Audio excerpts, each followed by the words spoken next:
Looking Back 25 Years On, by Santoshan, also known as Stephen Wollaston. Written especially for the 25th anniversary edition of The Spirit World in Plain English.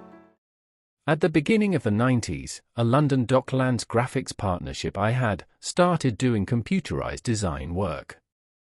I mentioned to Glyn how the technology made producing a book easier, and if he wanted to write one, I could type it for him and format the text. As an enthusiastic and creative youngish man as Glyn was then, he instantly suggested we write something together, which I wasn't expecting. Our conversation led to work not only on the book you are listening to, but to others that followed. The Spirit World in Plain English was initially titled Tune Into Your Spiritual Potential by the book's first publisher, Wollaston, who released it in September 1999. At the time, Glyn and I were considering calling it Synthesis of Spirit in order to link it with Part 3. We later gave it its new title when we significantly revised it in 2011. Due to other commitments and the slow process of publishing in the 90s, the first edition was the result of an 8-year project from conception to being released in printed form. When we started writing together, I was in my mid-30s and Glyn was in his early 40s. I feel the content benefits from our younger years as they add a noticeable youthful passion to the chapters that comes over in the reading. Although it can be said that Glyn was always young at heart throughout his earth life. Several of Glyn's sections he wrote in longhand and others were dictated by him when we were on a 2-week summer holiday in the New Forest area, which gave him time away from public work and freedom to focus on teachings and exercises he wanted to include. The depth and breadth of insights he shared was amazing. I felt honored to have the opportunity to write alongside him and share my own reflections on unfoldment.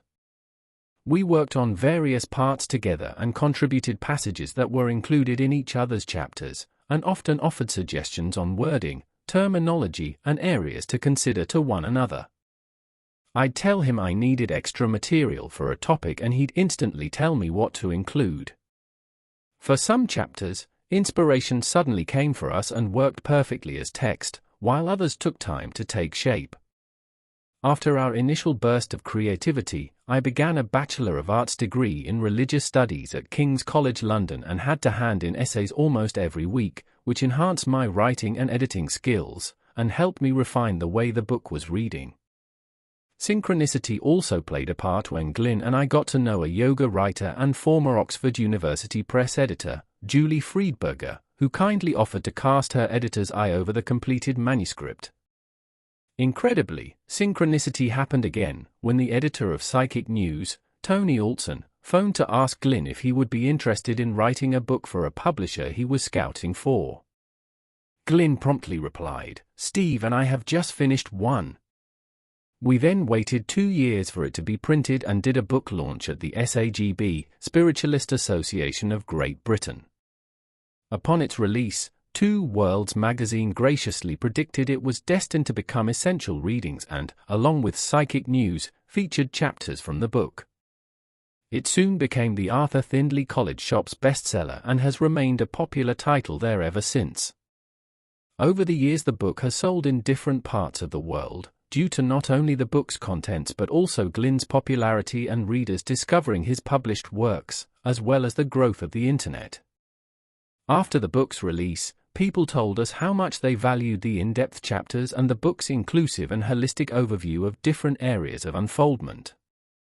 I've known churches and centers to have used passages for reading in their public services or to have study groups that used the book along with other titles Glyn and I jointly worked on.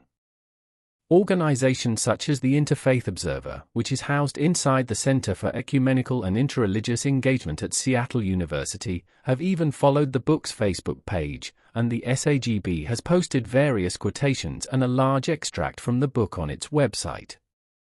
In addition to a legally required complimentary copy, the British Library Legal Deposit Office requested 6 hardbacks for distribution to prestigious library connections it has. I can only hope the positive interest shown for the book continues and it will be considered a helpful source of practical inspiration for the next 25 years.